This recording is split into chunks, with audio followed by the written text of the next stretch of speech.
Hi, everyone. I'm John Chrastka, Executive Director for EveryLibrary and the EveryLibrary Institute, welcoming you tonight to the wrap-up conversation about our 2021 Artist in Residence program. I'm joined today by Kati Szeker. She's our producer for the Artist in Residence program, and she and I are going to be chatting for a few moments about three wonderful, creative, talented artists who spent some of their fall with us. In fact, all the way back to Kathy. When did we start this? Back in May or so? I believe so. I think the planning started a little bit earlier than May, but May was the one when we decided who will be the finalist. That's Correct. right. That's right. So what we do with our artist in residence program, it happens every 2 years. We do it in the odd numbered years because in the even numbered years, in the fall, it's campaign season for Congress or for state legislatures or governor's races. And a lot of libraries are on the ballot too. It's a little quieter in odd numbered years, though we do have 8 libraries on the ballot on election day. We have another one coming up in December as well. But we want to talk about, during these odd numbered years, the intersection points between libraries, the arts, and politics. We want to talk in a reflective moment, to take some time to think back and to look ahead, which is why we invited Kati to be our producer for the 2021 Artist in Residence program. Kati's experiences both as a librarian, recent graduate of San Jose State University, and as a curator of the visual arts. So we got very lucky when we met Kati. And she spent some time back in May and June cultivating several new relationships for EveryLibrary with our artists in residence. It's interesting, I think, running a political action committee and still wanting to be rooted, if you will, in the conversation about the arts. And Kati, I'm wondering if you can briefly introduce us to the three people that were part of this. And I really want to find out what you thought and how you felt in relation to the work that we commissioned from them. Thanks, John, for the introduction.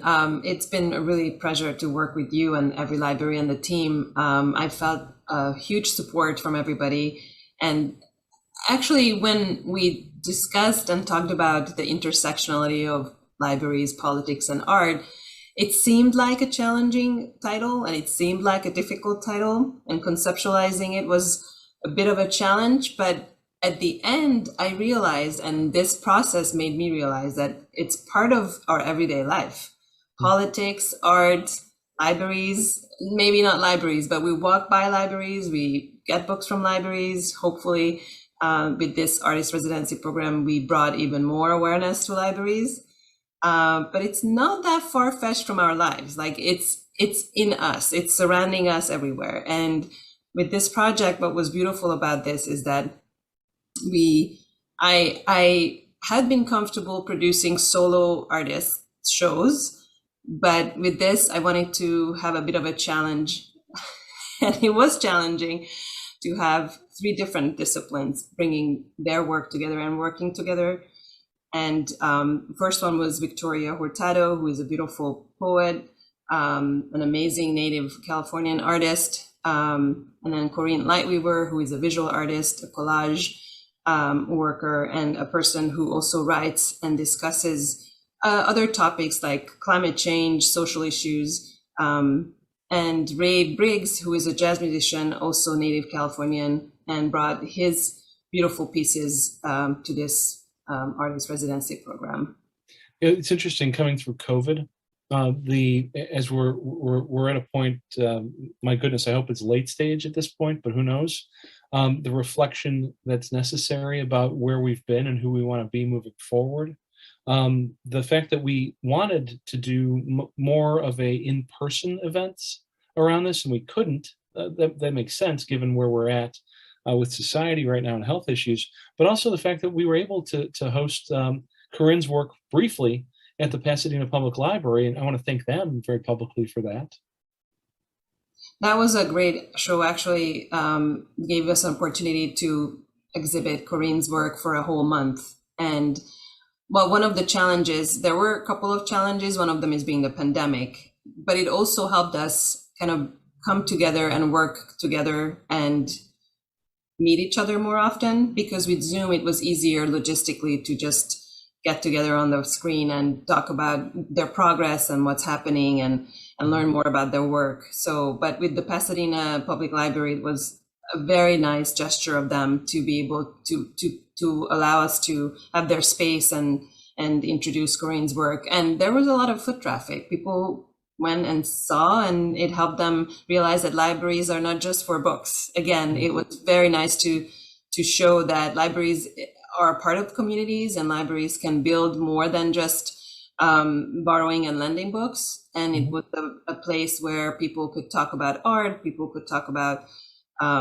aspects of different community issues. So it was a well done event. Good to hear. And I'm in suburban Chicago. Zoom's my way to get out to California these days. So I'm a little jealous of everybody who got to see it in person. There's some pieces and there were some moments in the residency that I thought were very, very interesting and very profound.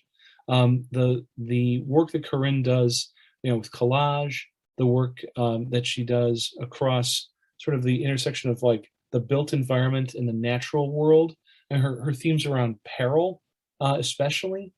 I'm wondering how that touched you. Corinne's work really had an effect on me because I known her work more than herself, but through this process, I got to know her more, and also the aspects of her life that challenges her physically and emotionally, and symbolically her work with the animals and the colors help her process some of the things that she faces: depression, anxiety, and physical challenges. And also she reflects on not only her own personal inner world, but she also reflects the outer world, and then the things that are happening, climate change, and the cruelty of animals, and the world after the pandemic, and how it affects everyone else. So, and I have to be honest with you, Victoria's poetry was a little challenging for me personally. I mean, I'm humbled to read the series like her Mothering series, and it's not because I don't have children myself, but I'm certainly not a mother, and yet there were certain elements of that I think transcend the human, or that are really deeply part of the human experience. But I'm interested to hear, and I know a little bit about her residency based on some of the stories you've told me already, but I'm wondering if you can share a little bit about how that series came around for her. This series was challenging for me to understand as well, but at the same time, what I liked about these poems were that it talks about loss, it talks about care, it talks about things that people experience when they care for a loved one, or they have someone who passes, and it brings it more closer and more personal. And the memories that comes with having someone lived with you for so long, the poems kind of reflecting that passage of from life to end life. And the challenge was to make them into a series, and I think she did a very good job about reflecting on how this phases of becoming someone who had a grandmother, and now she's the one who's taking care of her, and how it challenges everybody's life when this happens to you. It doesn't necessarily feel like an arc as much as it feels like a series of stair steps, if I can say it like that. That's true. Yeah, yeah. I would really encourage everybody to take a few minutes and spend some time with what Victoria did with us this time around. Also, what Ray put together, Ray Briggs, and I want to acknowledge Ray's pianist, Amy Rowe, who's in the videos, and the work that they did as a duet. I mean, Ray has a wonderful ear for melody. There's in his piece Elegance, there's a lot of cascading melodies. There's a lot of interplay. And what he talked about also when he was doing this about the, I always have to look at it, apricity, which means the warmth of the sun in winter, because we're coming through this long winter of COVID. I mean, Talk to me a little bit about how you felt. Yeah, I really wanted to highlight Ray in a sense of amongst performing artists because I think COVID and the pandemic hit them the worst. Visual artists, at least they could produce art and put it up on the internet and have an online exhibition of their work. Hmm. But performing artists had, especially musicians, had a huge challenge of how to distribute their work, had to make it work with audience and not have the interaction and not have the reaction of the moment of when they play music. And I think that is an amazing and beautiful reflection of Ray's music, is that melancholic